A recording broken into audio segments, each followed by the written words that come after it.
है, उसके बावजूद भी मग़फ़िरत की अहमियत बताने के लिए कुदरत अपने महबूब से कहती है, कुल, आप कहिए, रब्बिग़फ़िर वरहम व अंत खैरुर राहिमीन। महबूब से कहलवाया जा रहा है, हबीब तुम ये दुआ करो, रब्बिग़फ़िर, अल्लाह मुझे बख्श, मेरी मग़फ़िरत कर।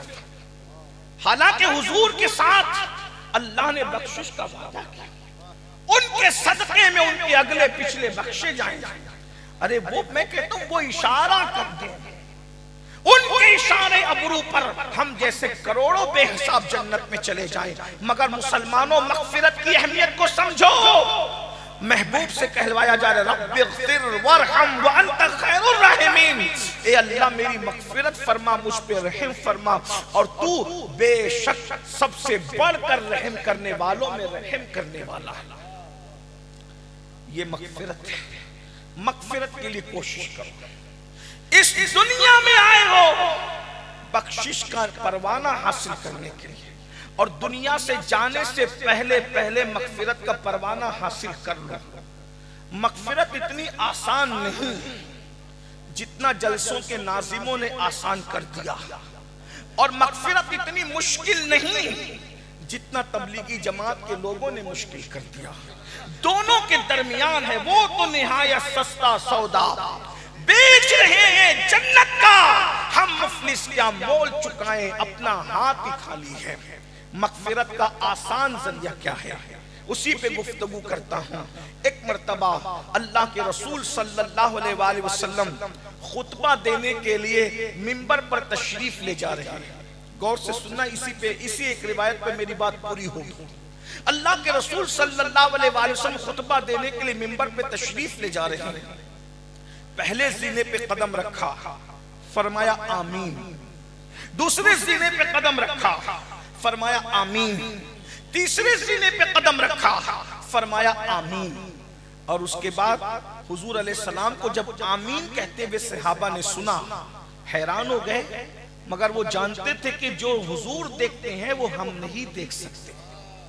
जब अल्लाह के रसूल सल्लल्लाहु अलैहि वसल्लम ने खुतबा मुकम्मल फरमाया तो अर्ज़ की, या रसूल अल्लाह सल्लल्लाहु अलैहि वसल्लम, आप पर हमारे माँ बाप कुर्बान, हुजूर ये बताएं कि आपने 3 मरतबा अलग अलग ज़िने पर आमीन क्यों फरमाया? तो अल्लाह के रसूल सल्लल्लाहु अलैहि वसल्लम फरमाते हैं कि अभी मेरे पास मिंबर पर चढ़ते हुए सैयदुल मलाइका जिब्रील अमीन अलैहिस्सलातु व तस्लीम हाजिर हुए थे, और उन्होंने 3 दुआएं की। तो मैंने तीनों दुआओं को जो है वो उनकी दुआ पर आमीन कहा। मैंने जब पहले जीने पे कदम रखा तो दुआ की, दूसरे जीने पे कदम रखा तो दुआ की, तीसरे जीने पे कदम रखा तो दुआ की। अब आइए मैं आपके सामने तरतीब को मलहूज न रखते हुए बतौर मफहूम जो है इस दुआ का खुलासा पेश करता हूँ। उन्होंने अर्ज़ की, अल्लाह जो माह रमजान शरीफ पाए और पाने के बाद उसमें इबादत करके अपनी बख्शिश न करवा ले, अपनी मग़फ़िरत न करवा ले, तो उसको अपनी रहमत से दूर फरमा दे। पता चला अल्लाह के रसूल अलैहिस्सलातु व तस्लीम मिंबर पे जा रहे हैं। यूं तो हम जब मिंबर पे जाते हैं, एक आम इमाम मिंबर पे जाता है, उस वक्त तो दुआ की कबूलियत का वक्त होता है। मगर इमामुल अंबिया मिंबर पे जा रहे हैं, आबरूए मिंबर पे जा रहे हैं, आबरूए मिंबर पे तशरीफ ले जा रहे हैं। अल्लाह अकबर, जाने ईमान मिंबर पे तशरीफ ले जा रहे हैं। हर मिंबर की आबरू जिसके कदमे नाज से वाबस्ता है वो मिंबर पे तशरीफ ले जा रहे हैं। सैयदुल अय्याम है, जुमा दिनों का सरदार है, वक्तों का सरदार है, इमामों का सरदार है, फरिश्तों का सरदार है। फरिश्तों का सरदार दुआ कर रहा है, ए अल्लाह जो माह रमजानुल मुबारक पाए और उसमें इबादत करके मेहनत करके अपनी बख्शिश न करवा ले, तो उसको अपनी रहमत से दूर फरमा दे। उस वक्त मेरे आका ने आमीन फरमाया। अब मैं आगे बढ़ने से पहले अर्ज करूंगा, चंद दिनों के बाद वो मौसम बहार आने वाला है जिसको माह रमजान शरीफ कहते हैं। आजकल हमारे नौजवान जलसों में आते तो हैं मगर इबादत की तरफ तवज्जो नहीं है। मेरे भाइयों, माह रमजानुल मुबारक आने वाला है, इबादतों का महीना आने वाला है, मुआसात का का महीना आने वाला है, जिसका पहला अशरा रहमत है, जिसका दूसरा अशरा मगफिरत है, जिसका तीसरा अशरा जहन्नम से आजादी है। आप क्या समझते हैं रमजान मुबारक को? रमजान शरीफ में अपनी जबान में कहूं, होलसेल में मगफिरत होती है, होलसेल में बख्शिश होती है, यानी कि इतनी बड़ी तादाद में मगफिरत होती है कि कोई मोमिन बचता नहीं है। अल्लाह के सच्चे रसूल सादिक व मस्दूक मुस्तफा जाने रहमत फरमाते हैं, जब माह रमजान शरीफ की पहली रात आती है तो उस वक्त अल्लाह ताला रहमत की हवा चलाता है, रहमत की हवा चलती है और अल्लाह तबारक व ताला अपनी शान के मुताबिक अपने बंदों को रहमत की नजर से देखता है।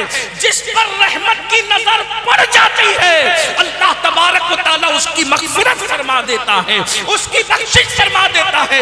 मेरे भाइयों, अल्लाह अकबर, सर्दियों के आने से पहले सर्दियों का इंतजाम करने वालों, गर्मियों से आने से पहले गर्मियों का इंतजाम करने वालों, बारिश के आने से पहले बारिश का इंतजाम करने वालों, मौसम बहार इबादत का आ रहा है, उससे पहले अपनी मग़फ़िरत का इंतजाम कर लो और अल्लाह की बारगाह में अर्ज़ करो, मौला तू जिसे पहली शब में रहमत से देखेगा उनमें मेरा भी इंतखाब कर ले, ताकि मेरी भी बख्शिश हो जाए, मेरी भी नजात हो जाए। अल्लाह के रसूल सल्लल्लाहु अलैहि वसल्लम फरमाते हैं, जमुल जमामे की रिवायत है, मेरे आका इरशाद फरमाते हैं, माह रमजान में अल्लाह तबारक व तआला रोजाना 10 लाख बंदे को जहन्नम से आजाद करता है, उनकी मग़फ़िरत करता है। किन लोगों को? अल्लाह अकबर, जिन पर जहन्नम का अज़ाब वाजिब हो चुका है। अल्लाह अकबर, ये 10 लाख लोग। और फिर फरमाया इफ्तार के वक्त अल्लाह तबारक व तआला अपने 60,000 बंदों की मग़फ़िरत फरमाता है। और जब जुमा का दिन आता है, हर लम्हे में अल्लाह ताला 10 लाख बंदों को जहन्नम से आजाद करता है। और जब जुमा की आखिरी घड़ी आती है माह रमजान शरीफ के अंदर, तो 24 घंटे में जितनों को बख्शा गया है उनकी तादाद के बराबर अल्लाह अपने बंदों की मग़फ़िरत फरमाता है। मेरी कौम के जवानों, माह रमजान शरीफ को क्रिकेट का महीना ना बनाओ। रात भर लोग क्रिकेट खेलते हैं और दिन भर सोते पड़े रहते हैं। ये मग़फ़िरत का महीना है। अब तो लोग जो है सीरियल देखते हैं, अब तो लोग मोबाइल में गेम खेलते हैं। रोजा रखो। अल्लाह के रसूल सल्लल्लाहु अलैहि वसल्लम फरमाते हैं, माह रमजान का एक रोजा अगर कोई जानबूझ के छोड़ दे, पूरी जिंदगी रोजा रखता रहे, माह रमजान के एक रोजे के बराबर नहीं हो सकता। और फरमाया आम दिनों के 1000 रोजे, उससे अफजल माह रमजान का एक रोजा है। और मेरे आका रोजे की फजीलत बयान करते हैं, हर इबादत का सिला नेकी है या जन्नत है। नमाज पढ़ो नेकी मिलेगी या जन्नत मिलेगी, इबादत करो नेकी मिलेगी या जन्नत मिलेगी, हज करो नेकी मिलेगी जन्नत मिलेगी, कुर्बानी दो नेकी मिलेगी जन्नत मिलेगी, सदका दो नेकी मिलेगी जन्नत मिलेगी, माँ बाप की खिदमत करो नेकी मिलेगी जन्नत मिलेगी। मगर रोजा क्या है? मेरे आका फरमाते हैं, अल्लाह फरमाता है रोजा मेरे लिए है और मैं ही उसकी जज़ा हूँ, यानी रोजेदार को खुदा मिल जाएगा। आका इरशाद फरमाते हैं, रोजेदार को 2 खुशियां नसीब होती है, एक इफ्तार के वक्त होती है और दूसरा लिक़ाए रहमान के वक्त होती है। यानी रोजेदारों को अल्लाह के दीदार का शरबत पिलाया जाएगा।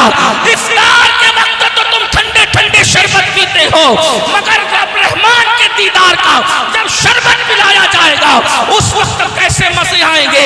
अरे अंदाजा तो करो, जब उसका महबूब इतना खूबसूरत है तो ऐसे महबूब को बनाने वाले खुदा के नारे तकबीर, नारे तकबीर, नारे रिसालत, हुजूर सैयद अमीरुल कादरी साहब किबला। खुदा का दीदार करोगे, अपने मौला का दीदार करोगे। और एक बात मैं अर्ज़ करूं, कुर्बान जाए अल्लाह अकबर, खुदा के हुस्न का आलम क्या होगा, क्या मजे आएंगे। सहाबा ने कहा, आका हम अपने अल्लाह को कैसे देखेंगे? देखेंगे। मेरे आका फरमाते हैं जैसे तुम चांद को देखते हो वैसे तुम अपने खुदा का दीदार करोगे। अल्लाह अकबर। इसलिए रोजा रखो। कुछ लोग बहाना करते हैं, मौलाना काम पे जाना होता है, ड्यूटी पे जाना होता है, ये करना होता है, वो करना होता है, इसलिए मैं रोजा नहीं रख पाता। बहाना ना करो, रोजा रख करके देखो। एक बात मैं आपको बताऊं, मेरे आका फरमाते हैं रोजा रखो और सेहतमंद हो जाओ। अगर अल्लामा रूहुल अमीन साहब को और मौका मिलता तो वो नमाज पे आए थे, रोजे पर भी आते। आजकल लोग बहाना करते हैं कि मैं आपको बताऊं, आज पूरी दुनिया के हकीम और डॉक्टर सेहत के लिए फास्टिंग पर जोर दे रहे हैं। फास्टिंग करो, फास्टिंग करो, वजन कम करना है तो फास्टिंग करो, बीमारियों से बचना है तो ये लोग आज फास्टिंग की बात कर रहे हैं। अल्लाह के रसूल सल्लल्लाहु अलैहि वसल्लम ने 1450 साल पहले फरमाया रोजा रखो सेहतमंद हो जाओ। वाह। आज हम लोग जो है खाकर मरीज है और हमारे अस्लाफ भूखे रहकर सेहतमंद थे। बेशक बेशक। आज 60-70 साल की उम्र में लोग कब्रिस्तान में चले जाते हैं, मर जाते हैं खा खा कर, और हमारे अस्लाफ रोजे से रहते थे और 90 साल तक 100 साल तक उनकी उम्रें कितनी लंबी लंबी होती थी। सरकार बदिउद्दीन जिंदा शाह मदार की उम्र के बारे में देखिए, सैकड़ों साल की उम्र हुई। शाह मुनव्वर इलाहाबादी की उम्र सैकड़ों साल की हुई। इसी तरीके से हमारे अस्लाफ उम्र दराज होते थे। अगर उम्र में दराजी चाहते हो तो रोजों को लाजिम पकड़ो। और मैं तो आपको एक मशवरा देता हूँ, सेहतमंद रहना है तो रमजान शरीफ के रोजों के अलावा महीने के 3 रोजे भी अपने ऊपर लाजिम करो। अय्याम 20 के रोजे, 13, 14 और 15 चांद की तारीख के रोजे। अल्लाह के रसूल इसको सफर में भी तर्क नहीं करते थे। आप ये रोजों को लाजिम करके देखें, इसकी बरकत आपको मिलेगी। अल्लाह के रसूल सल्लल्लाहु अलैहि वसल्लम फरमाते हैं अय्याम 20 के रोजे रखने वालों के चेहरे कयामत के दिन ऐसे चमकेंगे जैसे 14वीं रात का चांद चमकता है। मेरे भाइयों, रमजान शरीफ आ रहा है, रमजान शरीफ का फायदा उठा लो। और आपको पता है अल्लाह ताला, अभी आपने उलमा से सुना होगा शबे बरात में अल्लाह कहता है मुझसे रोजी मांगो, मुझसे दुआएं कर लो, मुझसे मगफिरत। ये शबे बरात एक शबे बरात नहीं, अल्लाह के रसूल अलैहि सलाम फरमाते रमजान शरीफ की हर रात में गुरूब आफताब से लेकर तुलुए सुबह सादिक तक अल्लाह अपने बंदों पर खास तजल्ली करता है। वाह, सुभान अल्लाह। आसमान दुनिया पर नुज़ूल इजलाल करता है जैसा कि उसकी शान है। वो आने जाने से पाक है, वो खास तजल्ली फरमाता है रमजान शरीफ की हर रात में। और वो कहता है मेरे बंदो मुझसे मगफिरत मांग लो, मैं तुम्हें मगफिरत अता करूं। मुझसे रोजी मांग लो, मैं तुम्हें रोजी अता करूं। मुझसे रिस्क मांग लो, मैं तुम्हें रिस्क अता करूं। मुझसे औलाद मांग लो, मैं तुम्हें औलाद अता करूं। मुझसे दुआएं मांग लो ताकि मैं तुम्हारी दुआएं कबूल कर लूं।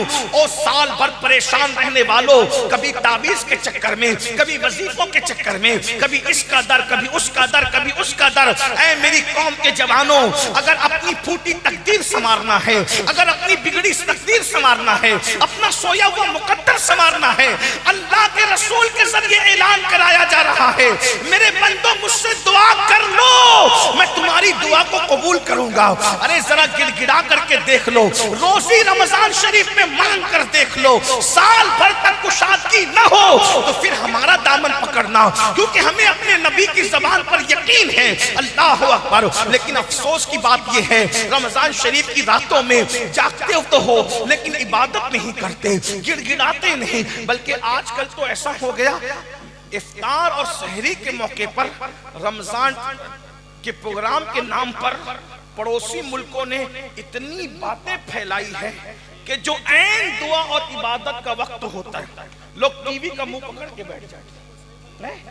बताइए, मैं मजहबी प्रोग्राम देखने का मुखालिफ नहीं हूं, लेकिन जो इबादत का वक्त है तुम टीवी का मुंह पकड़ के बैठते हो, मोबाइल का मुंह पकड़ के बैठते हो।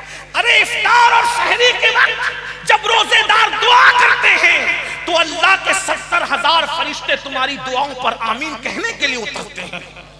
तुम कितने मुकद्दस हो जाते हो जब रोजा रखते चाहते हो, आओ ना अपने खुदा के करीब हो जाए, आओ मग़फ़िरत का परवाना हासिल करें।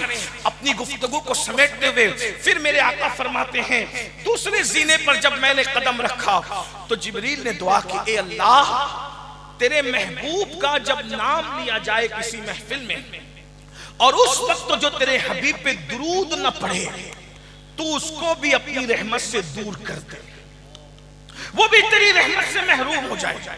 आज महफिलों में बार बार तकरीरों में नाम लिया जाता है, तवज्जो करना, मैं तो देखता हूं कि बाज़ दीनदार लोग भी हुजूर का नाम लिए जाने पर दुरूद नहीं पढ़ते।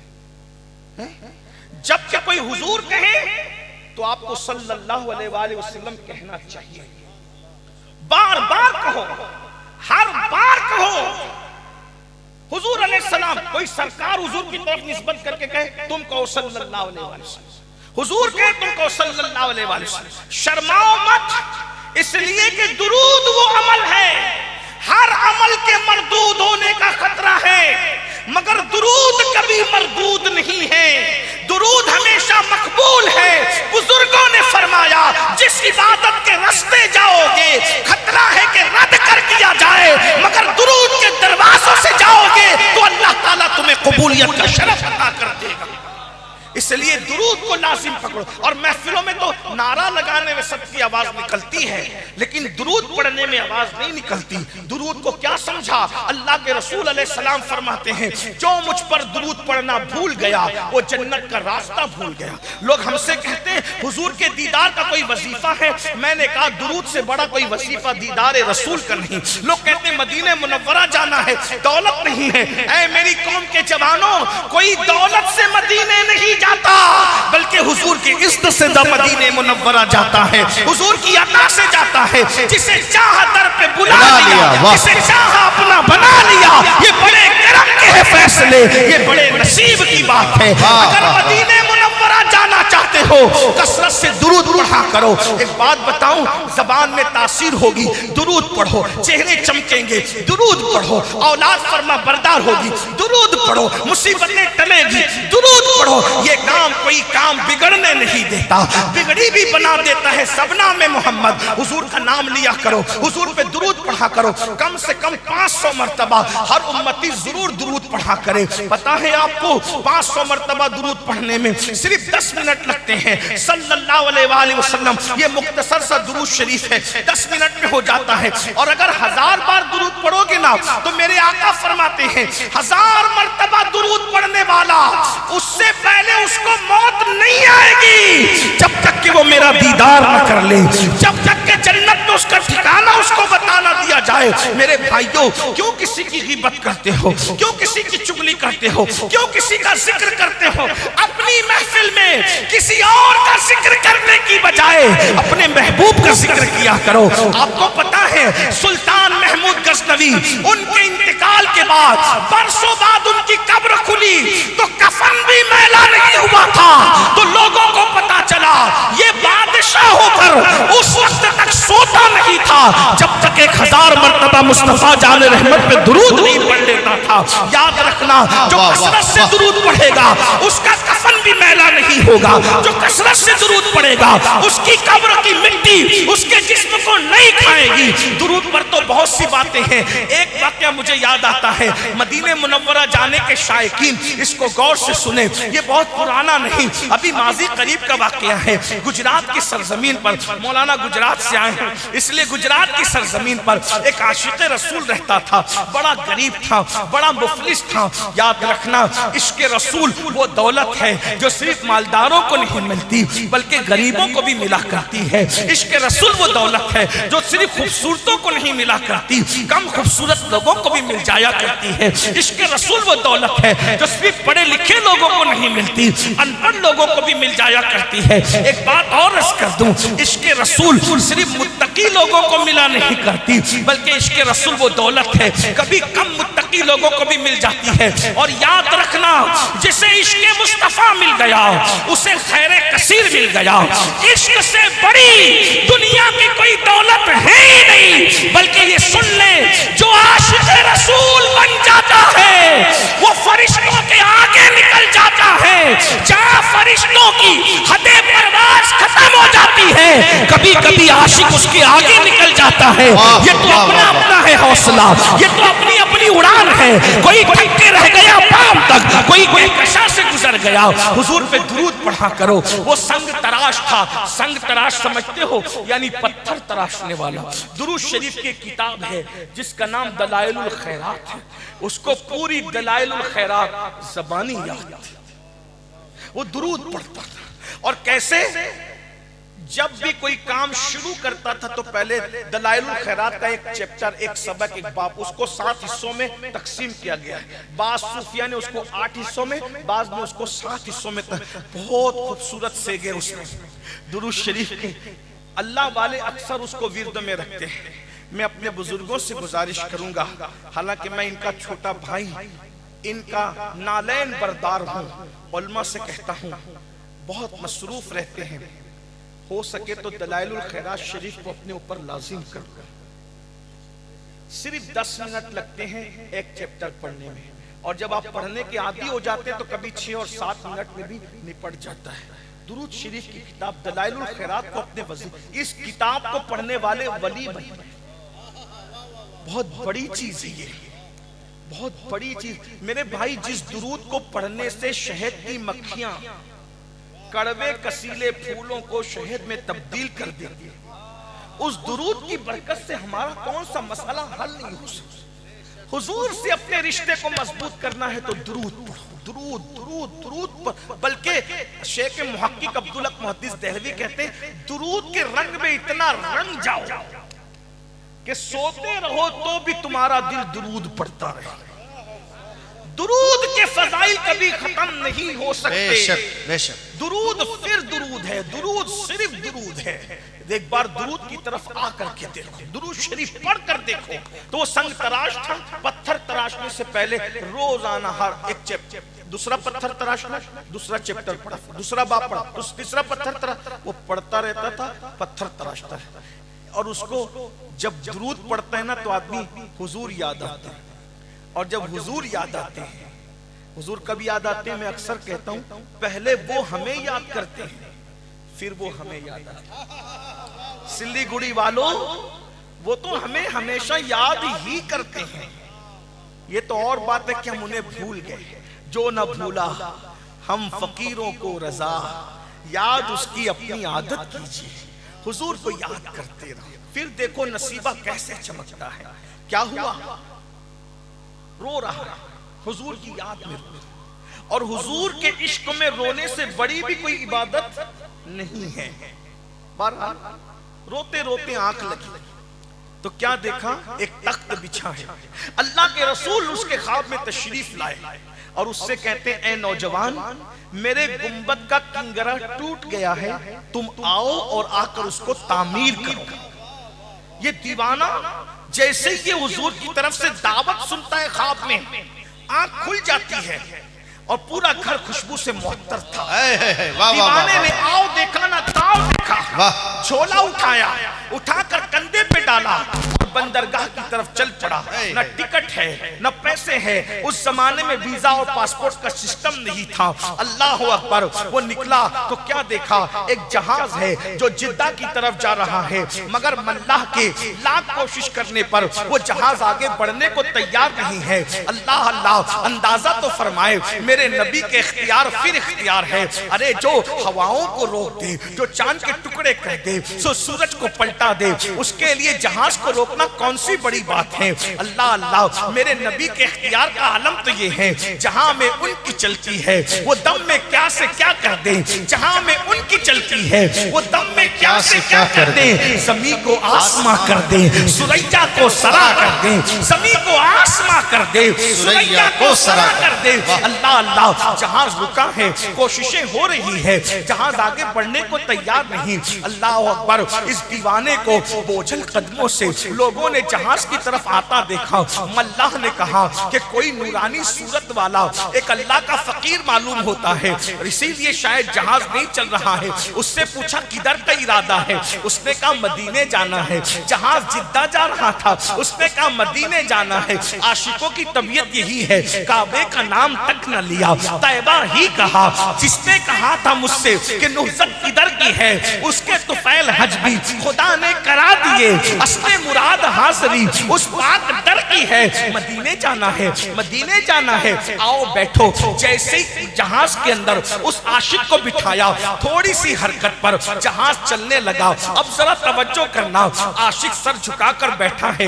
दिन तेजी के साथ गुजरते नहीं है, इसलिए कि हिज्र के लम्हात बहुत जल्दी नहीं गुजरा करते, वस्ल के लम्हात बहुत तेजी से गुजरते हैं। आप जानते हैं, हम जैसे गिरे पड़े लोग मदीने मुनव्वरा जाते हैं तो दिल चाहता है कि उड़ करके चले जाएं। वो तो बहुत बड़ा आशिक था, वो तो सच्चा आशिक रसूल था, उसके लिए बहुत बार हो रहा था।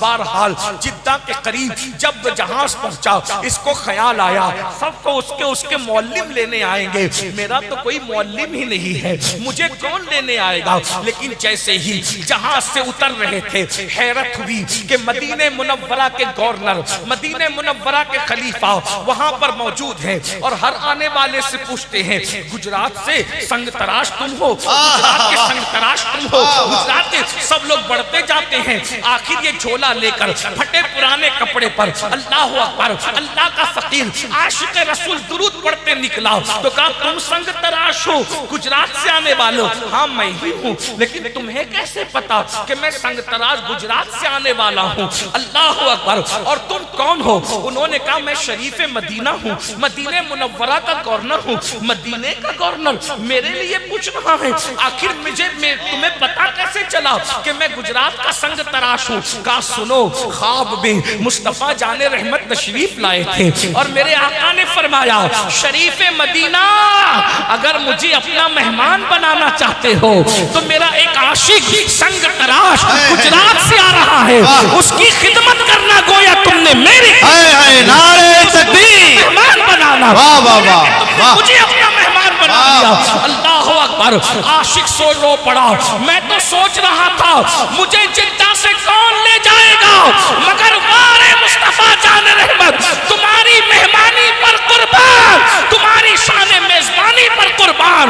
वक्त के ताजदार को एक फकीर के लिए साहिल समुंदर पे खड़ा कर दिया और उसके बाद शरीफ मदीना पूरे ठाट बाट के साथ उस आशिक रसूल को मदीने मुनव्वरा ले जाता है। ये खा ले, ये कर ले, वो कर ले, कुछ नहीं, मैं जिस काम के लिए आया हूँ उसी काम से मुझे जाना है। क्या काम से आए हो? हुजूर ने फरमाया, मेरा किंगरा टूट गया है, गुंबद का तुम्हें तामीर करना है। अरे करोड़ों उम्मतियों में किंगरे की तामीर के लिए निगाह किस पे पड़ रही है? दुरूद पढ़ने वाले आशिक पे पड़ रही है, हुजूर के डंके बजाने वाले आशिक पे पड़ रही है। अल्लाह अकबर। वो फिर आशिक रसूल गुस्ल करता है, अपने फटे पुराने कपड़े पहनता है और साजो सामान लेकर गुंबद की तरफ चढ़ता है। हाय हाय, हजारों अख्ताब व अब्दाल निगाहों से जिस गुंबद को बोसा देते हैं, उस गुंबद पे चढ़ने का शरफ जिसे नसीब हो रहा है, वो गुजरात का एक मामूली सा संग तराश है। अंदाजा तो फरमाए, कमर में रस्सी बांधकर वो चढ़ा। उसके बाद उसने गुंबद का किंगरा तामीर किया।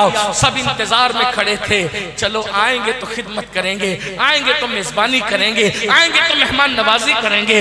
लेकिन जब किंगरा तामीर हुआ, वो गुंबद पे लिपट गया, उसकी गर्दन ढलक गई। लोग इंतजार कर रहे थे, आओ तो खिदमत करें, आओ तो खिदमत करें। जब देर तक कोई आवाज न आई तो खादिमों को ऊपर चढ़ाया गया। तो लोगों ने बताया, इसकी तो रूह कफसे उनसरी से परवास कर चुकी है। जब तेरी याद में दुनिया से गया है कोई, जान लेने को दुल्हन बन के कजा आती है, उसकी किस्मत पे फिदा तख्ते शहीद की राहत, खां के तैबा पे जिसे चैन की नींद आई हो। देखो दुरूद ने उसको कहां पहुंचा दिया। इसलिए जब भी हुजूर का जिक्र हो सल्लल्लाहु अलैहि वसल्लम कहा करो, हुजूर पे दुरूद पढ़ा करो। वाजिब कितनी मर्तबा है, फर्ज कितनी मर्तबा है, मैं इसमें नहीं उलझाना चाहता। मैं तो कहता हूँ हम इश्क के बंदे हैं। जब जब यार का नाम लिया जाए तब तब हुजूर पे दुरूद पढ़ा जाए, जब जब यार का नाम लिया जाए हुजूर पे दुरूद पढ़ा जाए। तीसरी और आखिरी बात, अल्लाह के रसूल फरमाते हैं, जब मैं तीसरे जीने पे मैंने कदम रखा तो जिब्रील ने कहा, या अल्लाह, जो अपने माँ बाप में से किसी को बुढ़ापे में पाए, एक को या दोनों को, और उनकी खिदमत करके वो अपने ऊपर जन्नत लाजिम न कर ले, तो उनको भी अपनी रहमत से दूर कर दे। हुजूर फरमाते, मैंने उस पे भी आमीन कहा। आज माँ बाप, मसले कश्मीर बने हुए माँ बाप। माँ बाप की तरफ तवज्जो नहीं है, माँ बाप की अहमियत भी नहीं है, माँ बाप से ताल्लुक भी कल्बी नहीं है, बल्कि हालात ये हैं अगर पिकनिक पर जाना हो, पार्टी में जाना हो, दोस्तों के साथ खेल कूद के लिए जाना हो, कॉफी पी रहे हैं, चाय पी रहे हैं, खाना खा रहे हैं, तो हर दोस्त तो अपनी जेब से पैसे निकालता है या कार्ड निकालता है, मैं बिल दूंगा, मैं बिल दूंगा, मैं बिल दूंगा। और जब माँ बाप दवाखाने में और हॉस्पिटल में एडमिट होते हैं तो चारों भाई आपस में लड़ते हैं, पांचों भाई आपस में लड़ते हैं, तू बिल देगा, तेरी माँ नहीं है, तू बिल देगा, तेरा बाप नहीं है। आपसे पूछता हूं, जो माँ बाप जन्नत थी तुम्हारे लिए, आज उन माँ बाप से तुम दूर हो। जन्नत को जंगलों में जलसों में तलाश करने वालों, जन्नत ना जंगलों में मिलेगी ना जलसों में मिलेगी, जन्नत तो तुम्हारे घर में तुम्हारे माँ बाप की शक्ल में मौजूद है। वाह वाह, बेशक बेशक। चंद दिनों पहले सौराष्ट्र गुजरात के इलाके में गया था, वहां के लोग सैयदों से बहुत प्यार करते हैं। वो बिल्कुल बॉर्डर का जो इलाका है, बाड़मेर वगैरह का इलाका, कई फुट दूर जूते और चप्पल उतार कर फिर सैयदों से मिलने आते हैं और बगैर नजर के कोई नहीं मिलता। मैं खुश हुआ, लेकिन मैंने उनसे कहा, जितने जूते चप्पल उतार करके तुम हमसे मुसाफा कर रहे हो, हाथ चूम रहे हो, पैर चूम रहे हो, मैं दुआ देता हूँ अल्लाह तुम्हारी नस्लों को आबाद रखे। लेकिन जो रवैया हमारे साथ है, क्या यही रवैया तुम्हारा तुम्हारे माँ बाप के साथ भी है? वाह वाह वाह वाह। अभी अल्लामा रूहुल अमीन साहब तशरीफ लाए, अल्लामा नजीर साहब, ये सैयद मुफ्ती सैयद अहमद कबीर साहब और भी उलमा हैं, हम भी आए, मौलाना सिद्दीक साहब, अल्लामा सिद्दीक साहब भी। आपकी सबकी तमन्ना ये है, एक बार मुसाफा जी, एक बार मुसाफा, हाथ चूमना है। मैं इस पे कभी लोगों को मना भी नहीं करता, ठीक है। वैसे हाथ चूमने के बड़ी तारीखें, निशानात हाथों पर मौजूद है, मुझे उस पर गुस्सा भी नहीं। और मैं तो कहता हूं बुजुर्गों के हाथ चूमने का मौका मिले तो चूम लो, क्योंकि इमाम हसन बसरी के एक बादशाह ने हाथ चूमे थे, अल्लाह ने सिर्फ हाथ चूमने पे उसको जन्नत दी। अल्लाह सुभान। लेकिन मैं यहाँ आपसे, सिलीगुड़ी वालों और अपने नौजवानों से, अपनी माए और बहनों से पूछता हूँ कि आप सैयदों के हाथ चूमने के लिए, उलमा के हाथ चूमने के लिए एक दूसरे पे गिर पड़ते हो, मगर यहाँ जितने उलमा बैठे, अगर मैं गलती करूं तो ये मेरी इस्लाह करेंगे, सही कहूं तो मेरी तायीद करेंगे। बेशक। आप कोई भी सैयद साहब, ये बात तो मैं कह सकता हूं, कोई और कहेगा तो उसको गलत रंग देंगे, कोई भी कितना ही बड़ा सैयद अगर आपके लिए दुआ करे, सैयद की दुआ कबूल होती, लेकिन अल्लाह बेनियाज है, अगर चाहे तो वो तुम्हारे हक में सैयद की हुई दुआ भी रद्द कर सकता है। अल्लाह अकबर, अल्लाह। कबूल होती, लेकिन वो रद्द कर, वो भी नहीं, उसको कबूल करना उस पे लाजिम नहीं है। बेशक। अल्लाह पर कुछ लाजिम नहीं है, बेनियाज है, हम सब उसके बंदे हैं। वो अगर सारी जिंदगी की इबादत को रद्द कर दे तो भी कोई उससे पूछ नहीं सकता कि क्यों रद्द किया।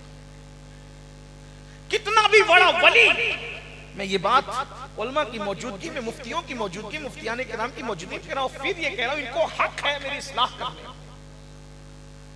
कितना भी बड़ा वली अगर दुआ करे, अल्लाह बेनियाज है, वलियों की दुआ वो कबूल करता है, लेकिन अगर चाहे तो वो वली की दुआ जो आपके हक में हो रही वो रद्द भी कर सकता है, वो कर सकता है, पॉसिबल है, मुमकिन है, क्योंकि वो बेनियाज है, वो बेनियाज है। मेरे भाई, जब उसने किसी हजारों साल इबादत करने वालों की इबादत को रद्द ही नहीं किया, बल्कि उसके गले में लानत का तोक डाल दिया, बलामा बाउर का अंजाम क्या हुआ?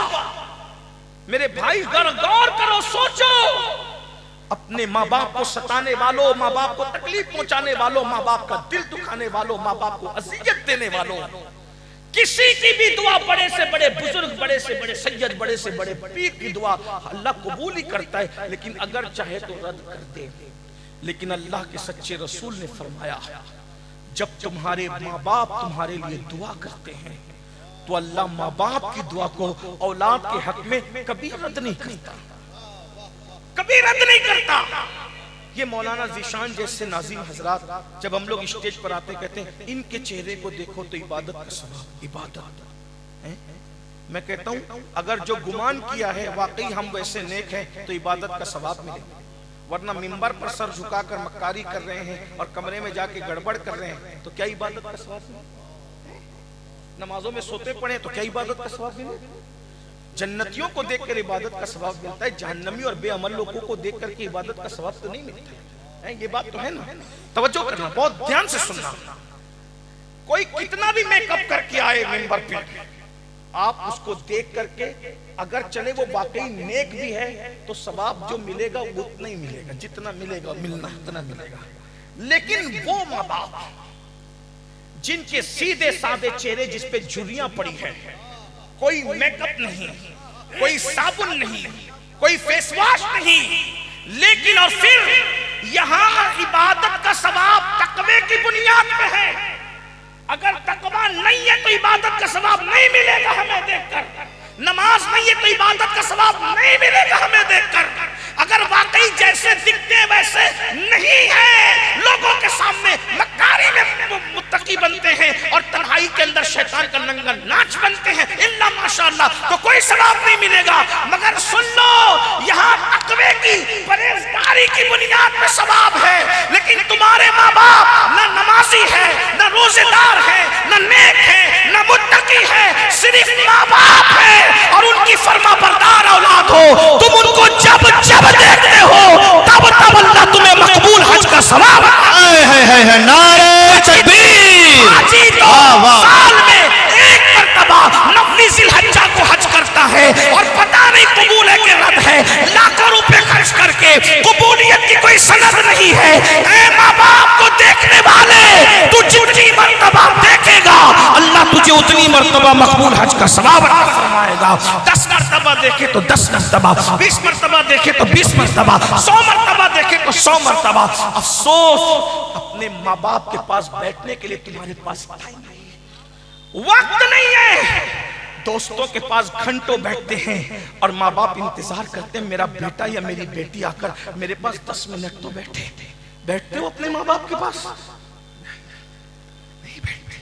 और एक बात आप सुन लें, हम बच्चे थे जितनी जरूरत हमें अपने माँ बाप की थी, बुढ़ापे में उतनी ही जरूरत हमारे माँ बाप को हमारी होती है। माँ बाप को कुछ मत दो, सिर्फ जाके बैठ भी जाओ ना तो उनका दिल बड़ा हो जाता है।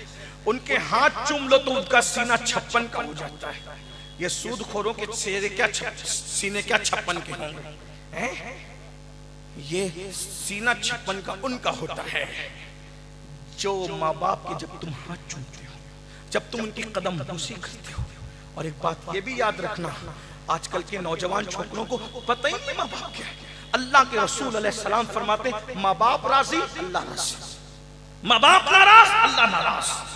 यहां तक फरमाया अगर किसी के माँ बाप नाराज हैं तो अल्लाह उसकी नमाजें और उसकी दुआएं भी कबूल नहीं करता। माँ बाप को बहन के यहाँ छोड़ दिया, माँ बाप को यहाँ छोड़ दिया। और अल्लाह के रसूल क्या फरमा रहे, जो अपने माँ बाप की खिदमत करके माँ बाप को राजी न कर ले, अपनी मगफिरत न करवा ले, जन्नती न हो जाए, अल्लाह उसे अपनी रहमत से दूर कर दे। यहाँ मुझे एक बात याद आती है और उसी पे मैं बात पूरी करता हूँ। आजकल के नौजवान चाहते माँ बाप को छोड़ के सब हासिल कर ले।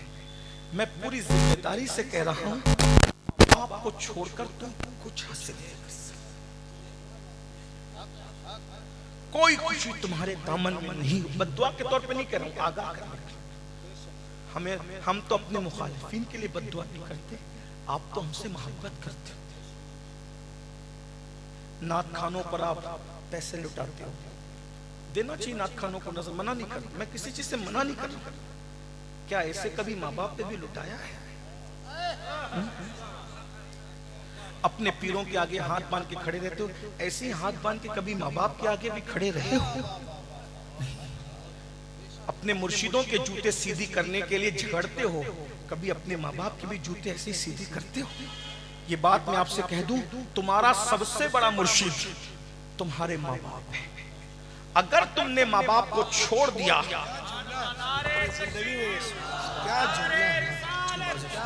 अरे हैदरी शहजादा गौसे आज़म। मेरे भाई, अपने माँ बाप के तुम जूते कभी सीधे नहीं करते।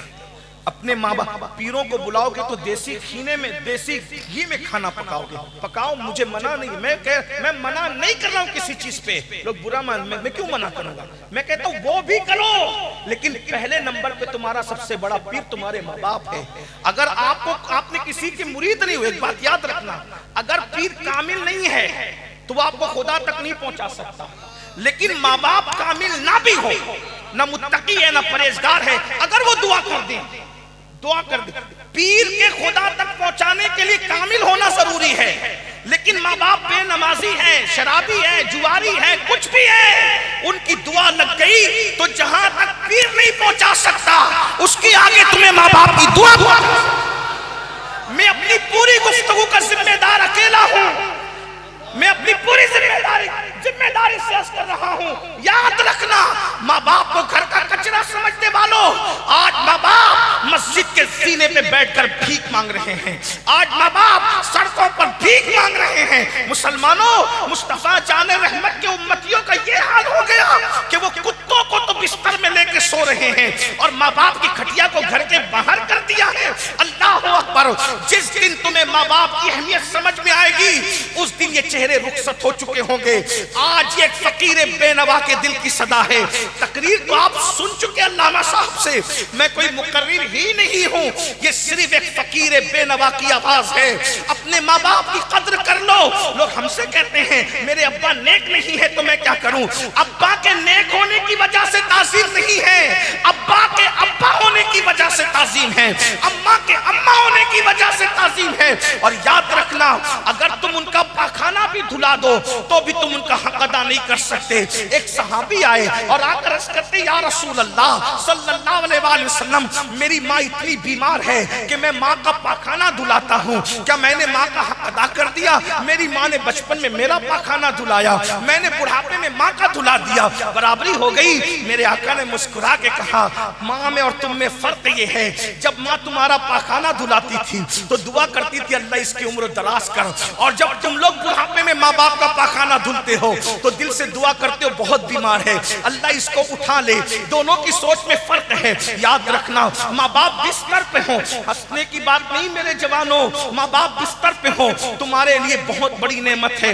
इनकी दुआएं विलायत के मकाम तक पहुंचा सकती है, इनकी दुआएं तुम्हारी मुसीबतों को दूर कर सकती है। कहां कहां धक्के खा रहे हो, ताबीज से किस्मत बदलना चाहते हो, याद रखना सबसे बड़ा ताबीज तुम्हारे घर में है। वो जब हाथ उठा दे, अल्लाह के रसूल फरमाते हैं पूरी कायनात किसी के लिए दुआ करे और अकेली माँ उसके लिए बद्दुआ करे, पूरी कायनात की दुआ रद्द कर दी जाएगी, अकेले माँ की दुआ कबूल कर ली जाएगी। और पूरी कायनात दुआ करे, अकेले माँ उसके लिए बद्दुआ करे, पूरी कायनात की दुआ अल्लाह अकबर रद्द कर दी जाएगी, माँ की बद्दुआ कबूल कर ली जाएगी। हजारों साल की मेहनतें वहां तक नहीं पहुंचा सकती जहां माँ बाप की दुआ पहुंचाती है। दुआ ले लो, अपने माँ बाप को खुश करो, अपने माँ बाप को राजी करो। एक बात बताऊं, माँ कितना प्यार करती है अपने बच्चों से, बाप कितना। एक बाप अपना पूरा शबाब अपने बेटे के लिए कुर्बान। ये जो जवान हुए हो ना, माँ बाप को आंखें दिखाते हो जवान, इसमें बाप ने पूरा शबाब निचोड़ा है, पूरा शबाब।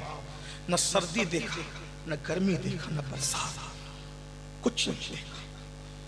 आज तो माल की फरावानी है, आज से 20-30 साल पहले हिंदुस्तान में इतना माल नहीं था। अक्सर लोग गरीब थे, चंद लोग मालदार थे 50 साल पहले।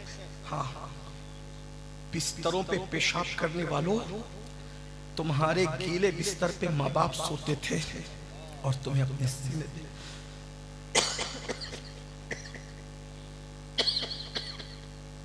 तुम्हें अपने सीने पे सुलाते थे। नींद थक के आता था बाप मेहनत करके, और आधी रात को जब तुम्हारा पेट दर्द करता था तुम रोते थे, बाप गुस्सा नहीं करता था, गोद में उठाता था, तुम्हारी माँ को देता था, देखो इसको क्या हो गया। माँ दूध पिलाती थी फिर भी चुप नहीं होते थे। माँ जानती थी कि वो तुम उसकी बात नहीं समझते, फिर भी वो मुंह चूम के कहती थी, मेरे लाल तुझे क्या हो गया, बताना तुझे भूल गई। जो तुम्हें एक गिलास पानी पिलाता, एक गिलास पानी, तुम उसको थैंक यू कहते हो, शुक्रिया कहते हो। जिसने अपने खून को दूध की शक्ल में 2 साल तक कतरा कतरा तुम्हारे वजूद में निचोड़ा, उनको थैंक यू कहना भूल गए? बताओ कहां है? किस दुनिया में जिंदगी गुजार रहे हो? आज कहते हो रिश्ते नहीं आते, माँ की दुआ से खुदा मिलता है, रिश्ता क्या चीज है? खुश तो करके देखो अपने माँ बाप, अपने माँ बाप को राजी तो करके देखो। और मैंने देखा, ये मेरा तजुर्बा है, सबको राजी करना मुश्किल है, अल्लाह रसूल को राजी करना और माँ बाप को राजी करना बहुत आसान है, बहुत आसान। इनके कदम तो पकड़ के देखो, इनके पास बैठो ना, एक माँ को ऐसा लगता है जैसे मैं मलिका बन गई हूं जब उसका बेटा उसके गोद में सर रख कर थोड़ी देर लेटता है। तुम्हें बड़े बड़े अलकाबात अच्छे लगते हैं, सर सर, हजरत, किबला, काबा, याद रखना सारे अलकाबात में दिखावा हो सकता है, सारे अलकाबात जरूरत के तहत हो सकते हैं, लेकिन एक बात मैं सच्ची कहूं, पूरे हिंदुस्तान भर में, हिंदुस्तान के बाहर भी लोग पता नहीं क्या क्या कहते हैं, सब सुनकर दिल को तसल्ली नहीं होती। लेकिन जब घर जाते हैं ना, एक मर्तबा माँ बेटा कह के पुकारती है, सारे अलकाबात का हुस्न उस एक लफ्ज बेटा के अंदर सिमट कर आ जाता है। और एक बात याद रखना, जिस दिन ये बेटा कहने वाली आवाज न रहेगी, तुम तलाश करो, ढूंढोगे, तुम ढूंढोगे, तलाश करोगे मेरे अजीज, मेरे भाई, तुम तलाश करोगे, बल्कि उस वक्त तो तुम दुआएं करोगे, काश कि अम्मी ख्वाब में दिखती तक नहीं, मगर फिर वही चेहरे कदरे नेमत बादे ज़वाल, जब ये चेहरे मट्टी में मिल जाएंगे, कभी ख्वाब में भी नजर नहीं आएंगे। आज इनकी कदर कर लीजिए, मैं आपको खुदा का वास्ता दे के कहता हूँ, और अपनी बात को आखिरी हैसियत देते हुए अर्ज़ करता हूँ, मुझे नहीं पता मेरी बात आपको कितनी पसंद आएगी या नहीं, लेकिन मेरी हैसियत आपके मेज़बान की नहीं, आप मेरे मेहमान नहीं, आप मेरे लिए मरीज की हैसियत रखते हो।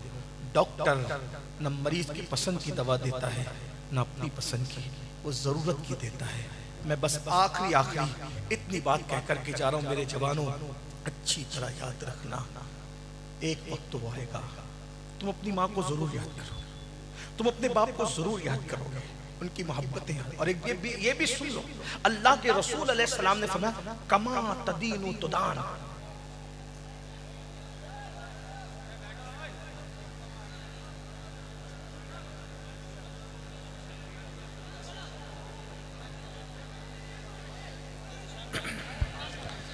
सैयद साहब वाज फरमा रहे हैं, ये सिस्टम ठीक नहीं है, ये तरीका अच्छा नहीं है। आप कितनी अच्छी और नसीहत वाली बातें हो रही है, रो रहे हैं उलमा से लेकर अवाम तक, लेकिन ये सेल्फी लेने के चक्कर में और फ़ोटो खींचने के चक्कर में ये बहुत गलत बात है। आप सभी हजरात बैठें, बड़ी मेहरबानी होगी। आ रहे हैं मेहमान, बुलाया गया है, वो तशरीफ़ ला रहे हैं, सैयद साहब की तकरीर समाअत करें। आ जाने सब लोग जब तक दुरूद शरीफ पढ़ लें, दरूद पाक पढ़िए, अल्लाहुम्मा सल्ले अला, बुलंद आवाज से पढ़िए, मौलाना मोहम्मद वला आले मौलाना मोहम्मद हबीबना सैयदना मौलाना मोहम्मद वलाले मौलाना मोहम्मद। हजरत आ रहे हैं तो रास्ता छोड़ दीजिए और बुलंद आवाज से दरूद पाक पढ़ लीजिए, अल्लाहुम्मा सैयदना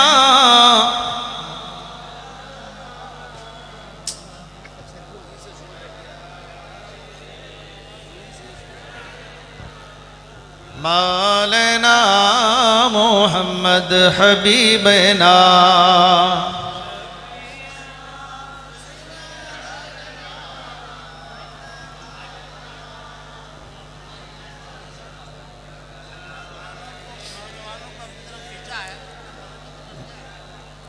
मौलाना मोहम्मद। हजरत मोहतरम, मैं गुजारिश कर रहा हूँ कि रास्ता छोड़ दें। जनाबे हज़रत अल्लामा व मौलाना सिद्दीक हसन साहब झारखंडी बाबा, आपकी फरमाइश पर हज़रत अल्लामा व मौलाना नज़ीर आलम साहब ने आपके सामने रूबरू कराने के लिए मिंबर नूर पर ला रहे हैं। और ये मैं अदब और एहतराम के साथ सभी नौजवानों से और वॉलंटियर हजरात से, रज़ाकार हजरात से गुजारिश करूँगा कि उनको ऊपर तेज़ी के साथ लाएँ। सैयद साहब की तकरीर हो रही है, तकरीर और रुकी हुई है, ये बहुत बड़ी बात है। मेरे ख्याल से ये नहीं होना चाहिए था। एक आले रसूल मिंबर नूर पर तशरीफ़ फरमा है। उलमा से गुजारिश करूँगा कि रास्ता छोड़ दें, उनको आने दें। एक बार नारा लगा लीजिए, नारे तकबीर। बुलंद आवाज़ से जो जहाँ है बैठ जाए। नारे तकबीर, नारे रिसालत।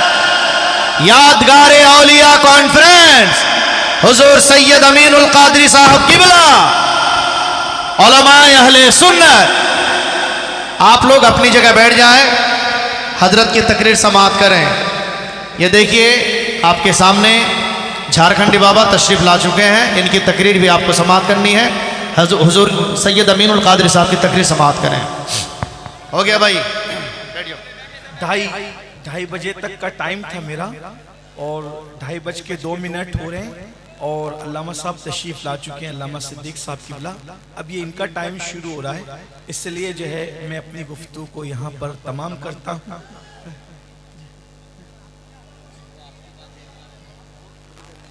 अच्छा, एक बार सब दुरूद शरीफ पढ़ लें, रब दुरूद शरीफ पढ़ें सब लोग।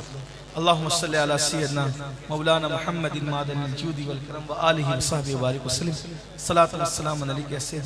तो मैं आखिरी बात के तौर पे ये अर्ज कर रहा था कि ये जो हमारे माँ बाप हैं, इनसे बड़ा मुर्शिद, ये जहां तक इनकी दुआ बहुत पावरफुल दुआ है और ये नेक होने की वजह, ये हुजूर अलैहिस्सलाम ने फरमाया, हुजूर की जबान से निकला है ना कि उनकी दुआ कबूल है, तो वो कबूल है। पत्थर पे जो लकीर बनती है ना, उससे मजबूत, पत्थर की लकीर से मजबूत मुस्तफा जाने रहमत का कौल है। जब उन्होंने कह दिया कि माँ बाप की दुआ कबूल है तो फिर कबूल है। और ये माँ बाप हमसे बहुत प्यार करते हैं। मेरे भाई, इतना समझ लो कि अल्लाह के रसूल अलैहिस्सलाम ने फरमाया, कमा तदीनु तुदान, तुम जैसा करोगे तुम्हारे साथ वैसा किया जाएगा। अगर तुम अपने माँ बाप का दिल दुखाओगे तो तुम्हारी औलाद भी तुम्हारा दिल दुखाएगी। अगर तुम उनको तड़पाओगे तो तुम्हारी औलाद भी तुम्हें तड़पाएगी। अगर तुम अपने माँ बाप को तरसाओगे तो तुम्हारी औलाद भी तुम्हें तरसाएगी। बल्कि सिर्फ सूफिया तो यहाँ तक फरमाते हैं कि हर बंदे को मरने के बाद उसके अमल पर अजाब दिया जाता है, मगर माँ बाप का गुस्ताख, बेअदब और दिल दुखाने वाला दुनिया ही में जलील होके मरता है। माँ बाप के गुस्ताख को उस वक्त तक मौत नहीं आती जब तक कि वो जलील ना हो जाए। लेकिन उसके बाद भी माँ बाप को कितना ही सता लो, कितनी तकलीफ पहुंचा लो, कितनी अजियत दे दो, वो बहुत जल्दी से तुमसे नाराज नहीं होते, वो तुमसे प्यार करते। बहुत एक बात को, बहुत बेलोस मोहब्बत है माँ बाप। हर बंदा हमारी सिफत से मोहब्बत करता है, इस पे ध्यान देना, तवज्जो है। अब आपने कहा उलमाए किराम का हुक्म है तो इनके हुक्मों पर अमल करने में कोताही ना हो जाए। मैं सिर्फ इनके हुक्मों पर अमल करती रह कर रहा हूं, तवज्जो करें। आप समझते हैं इस बात? हर बंदा अपनी सिफात से मोहब्बत करता है, हमारी जात से कोई मोहब्बत नहीं करता। आज आपने सिलीगुड़ी के अंदर अगर अल्लामा रूहुल अमीन साहब को बुलाया, अल्लामा सिद्दीक साहब को, मुआज़ ईशान साहब को, इनको बुलाया, क्यों बुलाया पता है? ये मुक़र्रिर है इसलिए बुलाया, ये नाज़िम है इसलिए बुलाया, ये आलिम है इसलिए बुलाया, ये पीर है इसलिए बुलाया, ये लोग तकरीर कर लेते हैं इसलिए बुलाया। अल्लाह ना करे, 1000 बार ना, करोड़ बार ना करे, दुश्मनों के कान बहरे हो, खाकम बदहिन, अगर तकरीर करने के काबिल हम लोग ना रह जाए, कोई नहीं बुलाएगा, कोई नहीं बुलाएगा। मतलब आपको हमसे प्यार नहीं है, सच्ची बात। ये जो अल्लामा सिद्दीक साहब के पीछे भाग रहे हो, अल्लामा रूहुल अमीन के पीछे भाग रहे हो किसी और, तो आपको हमसे प्यार नहीं है। तकरीर अच्छी करते हैं, तकरीर से प्यार, नात अच्छी पढ़ते हैं। बैठ जाओ भैया, थोड़ी देर बैठ जाओ। पीछे लोग देख नहीं पा रहे हैं, सामने बीच में जो नौजवान है बराए करम बैठ जाए, गुफ्तगू अच्छी हो रही है, समाअत करें, बैठ जाइए, पीछे वाले देख नहीं पा रहे हैं जी। बहुत अच्छा, सुभान। तो सब हमारी सिफात से मोहब्बत करते हैं। कोई हमारी जात से मोहब्बत, जात से मोहब्बत सिर्फ माँ बाप करते हैं। बीवी भी जो है ना हमारी जात से मोहब्बत नहीं करती, बीवी भी, इसलिए वो सिफात से, शौहर होना सिफत है, जब तक शौहर है मोहब्बत है। अगर अल्लाह ना करे तलाक दे दे या जुदाई हो जाए तो नफरतें हैं, ये बात याद रखना। जमीन के ऊपर और आसमान के नीचे दो ही हस्तियां हैं जो हमारी जात से मोहब्बत करती है, सिफात से कोई लेना देना नहीं। एक तो हमारा रसूल, एक हमारा नबी, एक हमारा नबी जो हमारी सिफात से नहीं, उन्हें लेना देना है नहीं इस पर कि अमीरुल कादरी नेक है कि बद है। रब्बे हबली उम्मती, हाँ ये काला है कि गोरा है, इसका नसब क्या है, कोई लेना देना नहीं, पढ़ा लिखा है कि अनपढ़ है, बल्कि वहां तो बस उम्मती है, इसलिए प्यार है। और इतना प्यार है कि सजदे में सर है और रब्बे हबली उम्मती की सदा है। ये महबूब है, हमारे आका हैं, उम्मती से प्यार है। पापी है तो उम्मती से प्यार, बल्कि अल्लाह पर इतना प्यार है कि जब खुदा के कुर्ब में पहुंचे तो अल्लाह ने कहा अस्सलामु अलैका अय्युहन नबी। उलमा मौजूद है, अस्सलामु अलैका जवाब ये बनता है, क्या बनता है? अस्सलामु अलैका, अस्सलामु अलैया। अलैका का जवाब अलैया बनता है, अलैना नहीं बनता। मगर रसूलुल्लाह ने क्या कहा? अस्सलामु अलैना व अला इबादिल्लाहि सालिहीन, कि हम पर सलाम में वाहिद का सेगा है और जवाब में जमा का सेगा है, और जमा में भी फिर सालिहीन को अलग किया है।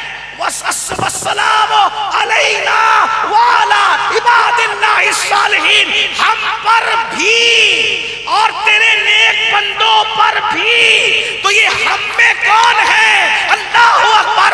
नेकों को अलग किया क्योंकि वो सलाम के काबिल थे, लेकिन गुनहगारों को अपने साथ समेट लिया कि इनके गुनाह की वजह से इनको अलग न कर देना, इनको छाट न देना, महबूब की वजह से इन मुजरिमों पर भी सलाम। इतना प्यार है उम्मत से, और ये उम्मत का हाल देख लो। और दूसरा कौन हमसे प्यार करता है? उन्वान के तहत हमारे माँ बाप। जब हम मुकर्रिर नहीं थे तो भी वो हमसे प्यार कर रहे थे, हम मुनाफिका नहीं थे तो भी हमसे प्यार कर रहे थे, गलाजत धुला रहे थे तो भी प्यार कर रहे थे, नाक बह रही थी तो भी प्यार कर रहे थे, बिस्तर में पेशाब कर रहे थे तो भी प्यार कर रहे थे। अब आप मुझे बताएं ना, अगर आज किसी मुकर्रिर की नाक बह जाए ना, समातों पे गिरा गुजर रहा होगा, लेकिन बहुत बुरी बात करके बहुत अच्छा फलसफा समझाने की कोशिश। इसलिए समातों में बार मैं ऐसी बात नहीं करता, लेकिन इसके लिए मुझे थोड़ा नीचे उतरना पड़ेगा, वरना हमारे यहाँ मसलक ये है, सूफिया का मसलक, कि हमें अबे कहने से भी मना किया गया। एक मर्तबा ख्वाजा बंदा नवाज गेसु दराज एक मुफ्ती साहब से, जो हकीम भी थे, दोस्त भी थे, उनसे मिलने गए तो एक हिंदू आया दवा लेने के लिए, उसका नाम बन्नू था। तो उन्होंने कहा अबे बन्नू बाद में आना। तो बंदा नवाज सरकार ने कहा मुफ्ती साहब आप भी अबे बोलते हो? आप भी अबे बोलते हो? तो उन्होंने कहा हज़रत वो हिंदू था ना, इसलिए मैंने, काफिर था इसलिए अबे बोला। तो बंदा नवाज फरमाते वो काफिर था ना, तुम तो मोमिन हो। सूफिया के यहाँ मखलूक खुदा को अबे कहना जरा कोई नाजायज और हराम नहीं है। जिनके रुतबे हैं सिवा, उनको सिवा मुश्किल है। हमारे हुजूर सल्लल्लाहु अलैहि वसल्लम की अगर बातों का जिक्र करूं तो यहाँ बहुत बातें हों। ये आप तो माँ बहन तोलते हो, मेरे भाई आप क्या बात। गरीब नवाज कहते हैं जो किसी को गाली दे मोमिन को, मरते वक्त उसकी जबान पे कलेमा नहीं आएगा। आप तो बीवी को ही माँ बहन की, आप तो भाई को ही माँ बहन की गाली दे, तो आपकी बात नहीं कर रहा हूँ। लेकिन ये सूफिया का मसलक है, किसी काफिर को भी अबे, जब बंदा नवाज का ये आलम है तो गरीब नवाज की नुदरतों का आलम क्या होगा। और जब गरीब नवाज इतने बेमिसाल है तो रसूल आजम मुस्तफ़ा जाने रहमत की ज़बान का आलम क्या होगा। हुजूर ने अपनी पूरी जिंदगी में सबसे गुस्से में जो बात की, हुजूर अलैहिस्सलाम ने अपनी पूरी जिंदगी में सबसे गुस्से में किसी से कोई बात की तो क्या कहा, तेरी नाक खाक आलूद हो। क्या कहा, तेरी नाक खाक आलूद हो। एक अजीज ने मुझसे कहा कि हुजूर ये क्यों कहते थे तेरी नाक खाक आलूद हो। मैंने कहा मुझे जो समझ में आता है वो ये है, और भी बातें हो सकती है मगर हम इश्क के बंदे हैं। मुझे कि तुझे अल्लाह सजदे की इतनी तौफीक दे कि तू जमीन के ऊपर नाक रख करके सजदा करे तो तेरी नाक उसकी वजह से खाक आलूद हो जाए। उस वक्त तो मुसल्ले तो थे नहीं ना, मानी और भी बनते हैं लेकिन बस हम इश्क के बंदे हैं। बात ये है, आपको पता है हमारे बुजुर्गों का हाल ये था, हमारे बुजुर्गों की शान ये थी। बहरहाल तो अर्ज क्या कर रहा था कि हम अगर किसी आलिम की नाक निकल है तो लोग उसको अच्छा नहीं समझते, लोग मुंह फेरने लगते, बल्कि तकरीर में पसीना ज्यादा निकले और ऐसे कपड़े पहने हों कि जिसमें पसीना दिखता है तो भी लोगों को घिन आती है। ये बात याद रखना आप। हाँ, आप मुझे बताएं, इतने बड़े मनसब पे फायज होकर सिर्फ नाक निकला है और पसीना निकला है तो हमें घिन आने भी चाहिए, तबीयत की नजाफत होती है, अच्छी बात है। लेकिन हमारे माँ बाप तो हमारी गलाजतों के बाद भी, पाखाने के बाद भी हमसे प्यार कर रहे थे। तो सारी दुनिया आपकी सिफात से प्यार करती है और आप उन पे फिसल रहे हो, और जो सिर्फ आपकी जात से प्यार करते हैं। और वो रिश्ता कुदरत ने इतना मजबूत बनाया है, दोस्त में झगड़ा हुआ दोस्ती टूट गई, बीवी से इख्तिलाफ हुआ तलाक हुआ रिश्ता टूट गया, पीर से बया तोड़ दी रिश्ता टूट गया, मुकर्रिर से बातचीत बंद हुई रिश्ता टूट गया, इमाम मस्जिद से फारिग हो गया रिश्ता टूट गया। लेकिन ये माँ बाप है, माँ बाप नाराज हो तो भी रिश्ता नहीं टूटता, मर जाए तो भी रिश्ता नहीं टूटता। अगर कोई किसी के बारे में वो तेरा अरे वो फुला था ना, वो अब्दुल रहमान था चला गया, इमाम साहब के बारे में कुछ कहा, लेकिन माँ बाप से कितने भी नाराज हो क्या कहेंगे, मेरे माँ बाप ऐसे, मेरे माँ बाप, यानी माँ बाप का रिश्ता ऐसा है ये टूट ही नहीं सकता, ये बहुत मोहब्बत करते हैं। आखिरी बात जो कह रहा था उसको समझ ले, फिर बात खत्म होती कि आप माँ बाप को छोड़कर कुछ भी कर ले, आपको कोई खुशी नहीं मिलेगी, अल्लाह तक नहीं मिलेगा आपको। बस इस सिलसिले में जो आखिरी बात दर्द दिल के तौर पे पहुंचाना है उसका माहौल बन गया। मैं इंतजार इसी का कर रहा था, आप थोड़ा सा बेचैन हुए थे। सुनिए, हमारी जमात में, हमारे बुजुर्गों में, सूफिया में एक बहुत बड़े बुजुर्ग हैं, सुल्तानुल आरिफीन हजरत सैयदुना बायजीद बुस्तामी रहमतुल्लाह अलैह। सुन ले इस पर। हजरत बायजीद सैयदुत ताइफा ताउसुल उलमा हजरत जुनैद बगदादी फरमाते हैं कि वलियों की कायनात में बायजीद को वो मकाम अल्लाह ने अता किया है जो फरिश्तों की कायनात में अल्लाह ने जिब्रील अलैहिस्सलाम को अता फरमाया। हमारे यहाँ वलियों के सूफिया ने मुख्तलिफ तबके बताए। सैयदी आला हजरत इमाम अहले सुन्नत ने 28 दर्जे बताए विलायत, बाज लोगों ने 100 बताए, बाज ने 70 बताए। जितने भी हो सब ने अपने अपने तजर्बे के हिसाब से बताया है ना। तो मगर इतना जरूर है कि कुछ मनसब हैं, विलायत में एक मंजिल आती है, विलायत में एक मंजिल आती है, उसको मकाम हुजूरी कहते हैं। विलायत में एक मंजिल आती है, आप इसको शायद इस इस्तिलाह को सूफिया की ना समझ सकें, लेकिन उसको समझाने के लिए इतना समझ लें कि ये जो मकाम हुजूरी है सूफिया के नजदीक, उसमें बंदा जिधर नजर उठाता है उधर यार का जलवा उसको नजर आता है। बायजीद बुस्तामी बचपन ही में वली बन गए थे, लेकिन दिल में लालच ये थी कि मुझे मकाम हुजूरी मिले, यानी मैं जिधर नजर करूं उधर यार का जलवा नजर आए। मेरे इमाम ने भी इस तरह इशारा किया है, जब फना फिर रसूल बंदा होता है वही जलवा शहर बशहर है, वही अस्ल आलमे दैर है, वही लहर है, वही बैर है, वही पाठ है, वही धार है, उन्हीं की बू माये समन है, उन्हीं का जलवा चमन चमन है, उन्हीं से गुलशन महक रहे हैं, उन्हीं की रंगत गुलाब में है, वही है अव्वल वही है आखिर, वही है जाहिर वही है बातिन, उसी के जलवे उसी से मिलने उसी से उसकी तरफ गए थे। मुख्तलिफ मकाम पर उन्होंने जिक्र किया है, जब बंदा फनायत में जाता है तो क्या होता है, तो वो चाहते थे कि मुझे मकाम हुजूरी मिल जाए, यानी जिधर नजर करूं उधर यार नजर आए। माँ थी, बूढ़ी हो गई थी। एक दिन वो माँ के पास आए और माँ के पास बैठ कहने लगे, अम्मी मुझे मकामे हुजूरी चाहिए, मुझे मकामे हुजूरी चाहिए, और मैं रात दिन इबादत करने की कोशिश करता हूँ, मगर तुम्हें पालना है, तुम्हारी खिदमत करना है, कमाना है, रोटी रोजी करना है, उसमें इबादत का मौका मिलता है, फिर काम पे लग जाता हूँ, तो जो मकाम चाहता हूँ वो मकाम मुझे मिल नहीं पाता। अगर माँ तुम इजाजत दो तो मैं जंगल में चला जाऊं, रात दिन अल्लाह अल्लाह करूं, इबादत करूं, तो मुझे मकाम हुजूरी मिल जाएगा। माँ का जवाब था, बेटा माँ तो औलाद की हर खुशी के लिए कुर्बानी देती है, अगर तुमको ऐसा लगता है कि मुझे छोड़कर तुम्हें अल्लाह मिल जाएगा तो मेरी तरफ से इजाजत है, तुम चले जाओ। बायजीद बुस्तामी 40 साल तक जंगलों में अल्लाह की इबादत करते रहे। 40 साल तक खाना नहीं खाया। हो सकता लोग इसको कहानी किस्सा समझे, लेकिन 40 साल में उन्होंने खाना नहीं खाया। दरख्त की पत्तियां खाते थे और उसी पे सहरी और इफ्तार करते थे। बुजुर्गों ने लिखा कि उनकी गर्दन हरी हो गई थी दरख्त की पत्तियां खाते खाते, और उन 40 सालों में कभी आईना भी नहीं देखा, बस यार की इबादत में मसरूफ, इबादत इबादत इबादत। एक दिन एक जंगल से दूसरे जंगल जा रहे थे, भूले भटके उनको बस्ती नजर आई। जब बस्ती नजर आई तो सुल्तानुल आरिफीन ने जहन पे जोर दिया, तो लगे ये तो मेरे शहर की बस्ती, ये बुस्तान की बस्ती है ना। जब बुस्तान में पहुंचे तो माँ याद आई। 40 साल के बाद माँ याद आई। इतने मसरूफ थे इबादत में कि माँ को भी फरामोश किया, दोस्तों को भी, खुद को फरामोश कर दिया खुदा की इबादत में। इतने मगन हो गए, इतने डूब गए खुदा की इबादत में, महव इबादत हो गए। जब माँ याद आई तो ख्याल किया, चलो यार आज माँ से मिलते हैं। शैतान ने वसवसा डाला, तुम बूढ़े हो गए, माँ तो इंतकाल कर गई। फौरन ख्याल है, अगर अम्मी का इंतकाल भी अगर हो गया हो तो कम से कम माँ की मजार पे तो फातिहा पढ़ने चले तो सही। जब गए तो देखा कि घर सलामत है। सोचा घर सलामत है, मकान सलामत है, मतलब मकीन भी सलामत है।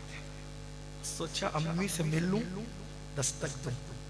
फिर ख्याल आया, बायजीद तुमने बचपन से आज तक कभी माँ को नींद से नहीं उठाया, अब माँ को नींद से उठा के माँ को दुख मत दो, उसकी नींद में खलल मत करो, तौहीन मत करो, बैठो माँ के जगने का इंतजार करो।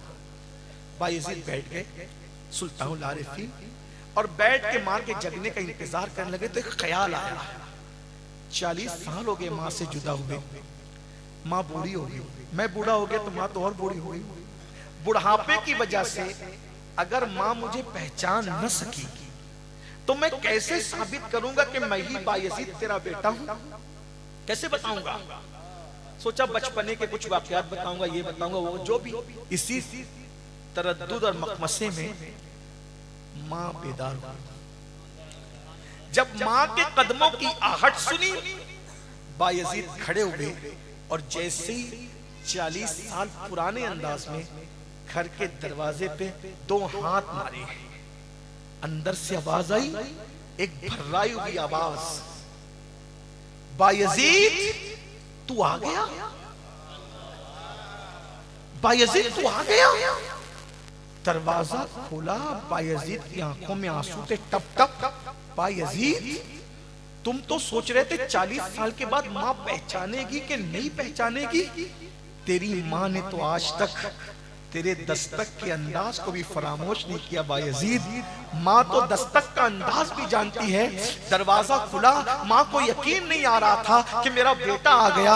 माँ बच्चा, बेटा कितना भी बड़ा हो जाए, बूढ़ा हो जाए, माँ के सामने तो वो बच्चा ही रहता है। माँ ने उसी बचपने के अंदाज में दोनों गाल पकड़े और गाल पकड़ के बेचैनी से कहा, तू आ गया बायजीद? हाँ माँ मैं आ गया। तू आ गया? हाँ माँ मैं आ गया। बायजीद तू आ गया? हाँ माँ मैं आ गया। जब माँ को यकीन हो गया कि मेरा बेटा आ गया, यकीन तो नहीं आ रहा था, कई बार में जब यकीन आया मेरा बेटा आ गया, तो माँ ने बड़ी सादगी से कहा, मेरे लाल क्या हाल कर रखा है।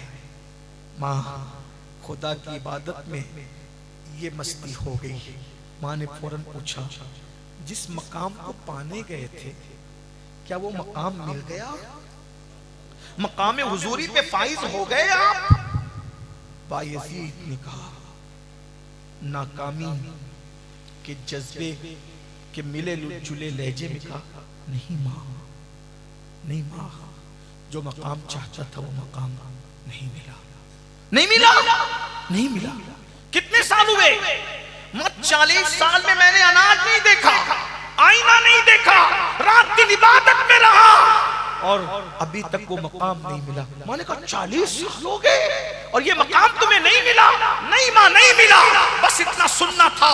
माँ की ममता, अल्लाह अकबर, माँ की ममता जज्बे में आई और माँ की ममता के जज्बात, और माँ ने निगाह आसमान की तरफ उठाई। बेटे के गाल हाथों में है, बेटे का चेहरा हाथों में है, निगाह आसमान की तरफ है और आंखों में आंसू लेके कहती है, मौला मेरा बेटा तुझे पाने के लिए कितनी मेहनत कर रहा है, 40 साल जंगलों बियाबान में गुजारा है।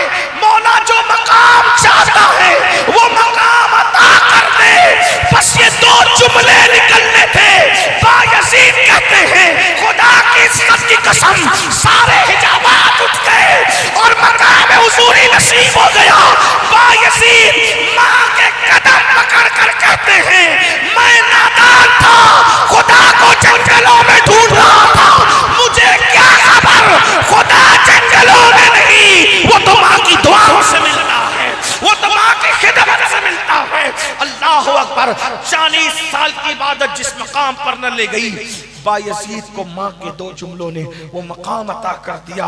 फिर बायजीद कहा करते थे, एक लम्हे के लिए भी यार का जलवा अगर नजरों से ओझल हो जाए तो मैं अपने आप पे कुफ्र का फतवा दे दूं। ये बड़ा मशहूर उनका कौल है। अल्लाह अकबर। ये माँ की, ये आज तुम भाग भगा के शादियां करके कहाँ कहाँ जा रहे हो, याद रखना, अगर दामन में खुशियां चाहते हो, नेमतें चाहते हो और कामयाबी चाहते हो तो अपने दामन में माँ बाप की दुआ समेटो। हजारों साल की मेहनतें वहाँ नहीं ले जा सकती जहाँ माँ बाप की दुआ। हुजूर अलैहिस्सलाम फरमाते हैं, जो रमज़ान शरीफ पाए, मेहनत करके इबादत करके मग़फ़िरत न करवा ले, अल्लाह की रहमत से दूर हो जाए। मेरे जिक्र के वक्त मुझ पे दुरूद न पड़े, अल्लाह की रहमत से दूर हो जाए। माँ बाप को पाके खिदमत करके जन्नती न हो जाए, अल्लाह की रहमत से दूर हो जाए। ये तीनों काम कीजिए। रमज़ान शरीफ में खूब इबादत कीजिए, दुरूद शरीफ की कसरत कीजिए, माँ बाप की खिदमत कीजिए। अल्लाह ताला सबसे पहले मुझे आप सबको तौफीक अता फरमाएं। गुफ्तगू के दरमियान अगर कोई गलती हो गई हो, अल्लाह पाक की बारगाह में दुआ है, अल्लाह मुझे माफ़ करे। अस्तग़फिरुल्लाह रब्बी मिन कुल्लि ज़ंबिन व अतूबु इलैहि व मा अलैना इल्ला अल बलाग। मेरी गुफ्तगू ख़त्म हो गई है। हर मेहमान हमारे लिए कीमती है ना, और मेरा बयान पूरा हुआ लेकिन अभी जलसा ख़त्म नहीं हुआ है, इसलिए मेहरबानी हंगामा मत कीजिएगा। इस तरह के प्रोग्रामात को सजाने के लिए लाखों रुपए खर्च किए जाते हैं, महीनों मेहनत की जाती है, जब ऐसी महफिलें सजती है। आप लोग एक लाउबाली हरकत की वजह से पूरी महफिल पे सवालिया निशान खड़ा हो जाता है। जल से इस वक्त निगाहों में खटक रहे हैं, आप हाथ ऐसे चुमने दौड़ते हैं जैसे लगता है झगड़ा हो गया। अगर वो क्लिप बना करके लोग हासिदीन के हवाले कर दे कि इनके जलसों में झगड़ा होता है, तो कम से कम ये जो टूटी फूटी खिदमत हो रही है ना, ये भी कहीं हासिदीन की नज़र इसको ना लग जाए। हमारे जलसों का डिसिप्लिन ऐसा होना चाहिए कि सिर्फ तकरीरें तबलीग न करें, जलसे का माहौल तबलीग करे। गुजरने वाला बंदा देखे कि यार जब इनके जलसों के डिसिप्लिन का ये आलम है तो ये कौम कितनी डिसिप्लिन वाली होगी। तो ये अंदाज होना चाहिए। देखो, मिलो मुसाफा करो सब अपनी जगह, लेकिन मुसाफा किसी को धक्का दे के करना, धक्का देना तो ये नाजायज हुआ, मुसाफा करना तो ये सुन्नत हुआ। तो एक हराम काम, नाजायज काम करके आप एक मुस्तहब काम के लिए बढ़े, अच्छी बात नहीं है। हमारे रसूल सल्लल्लाहु अलैहि वसल्लम ने तो हजर अस्वद के लिए भी फरमाया कि भीड़ हो तो सिर्फ इस्तिलाम करो। लेकिन ये उलमा के लिए नहीं कह रहा हूँ कि उलमा का इस्तिलाम ऐसा नहीं कह रहा हूँ, लेकिन ये कि इतनी अजीम चीज़ है। हाँ, फरमाया कि हजर अस्वद अल्लाह का हाथ है, दस्ते कुदरत है। जो अल्लाह से मुसाफा करना चाहते हैं वो हजर अस्वद को चूमे, गोया अल्लाह से मुसाफा करने के बराबर है हजर अस्वद का चूमना। लेकिन उसके लिए भी हुजूर अलैहिस्सलाम ने फरमाया कि भीड़ हो इस्तिलाम कर लो, जो चूमने का सवाब है वो इस्तिलाम करने का सवाब है। तो अगर अल्लामा रूहुल अमीन साहब से आपको मुसाफा करने का शौक हो, निगाहों से बोसा दीजिए चेहरों का, निगाहों से बोसा दीजिए चेहरे का। और आज आपके लिए टास्क ये है, आज के लिए टास्क ये मुझे मिलना बहुत पसंद है, क्योंकि उलमा फरमाते हैं, सैयदी आला ने फतावा रज़विया शरीफ में लिखा, जहाँ 40 मोमिन जमा हो उनमें एक अल्लाह का वली होता है। तो मैं सोचता हूँ यार किसी बैठे हुए 40 में से कोई जो अल्लाह का वली होगा वही मुसाफा कर ले तो मुझ पर भी जहन्नम हराम हो जाएगी, मेरा काम बन जाएगा। मैं खुद भी चाहता हूँ, लेकिन एक बात यह है, आज मैं आपसे किसी से मुसाफा नहीं करूँगा। क्यों? मैं आपको टास्क दे रहा हूँ, काम दे रहा हूँ, वर्क दे रहा हूँ आपको, और होमवर्क दे रहा हूँ। क्या? हाँ, तो सुनिए आप सुनिए, आपको आज मुझसे मुसाफा नहीं करना, और मैं आप पे पाबंदी लगा रहा हूँ कि हमारे बड़े भाई अल्लामा रूहुल अमीन से मुसाफा आज नहीं होगा। क्यों? आज सिर्फ अपने माँ बाप से मुसाफा होगा।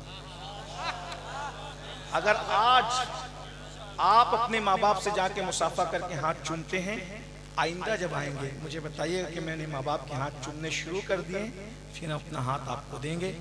जब तक आप चूमना चाहेंगे हाथ हमारा होगा, कब्जा तुम्हारा होगा। लेकिन आज आप नहीं बोलो, इस पे सब एग्री करते, सब एग्री करते। सिलीगुड़ी वाले वादे के पक्के हैं, वादे के पक्के हैं। मैं चेक करूंगा आज कि क्या वाकई आप वादे के पक्के हैं।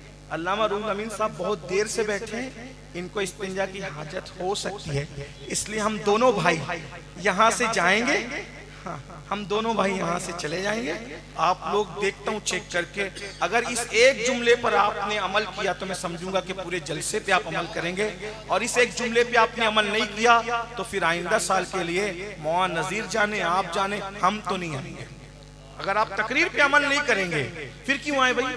क्योंकि तकरीर हमारा पेशा तो है नहीं। तो आप तकरीर पे अमल करेंगे तो हम बार बार आएंगे, बुलाएंगे तो भी आएंगे, नहीं बुलाएंगे तो भी आएंगे। ठीक है, तब हम जरा चेक करते हैं। पहला जुमला, ये पैसेज 2 मिनट के लिए खाली करेंगे। अब हम चेक करते हैं, रूहुल अमीन भी जा रहे हैं और उनके पीछे जिधर जिधर रूह गई उधर जिस्म जाएगा।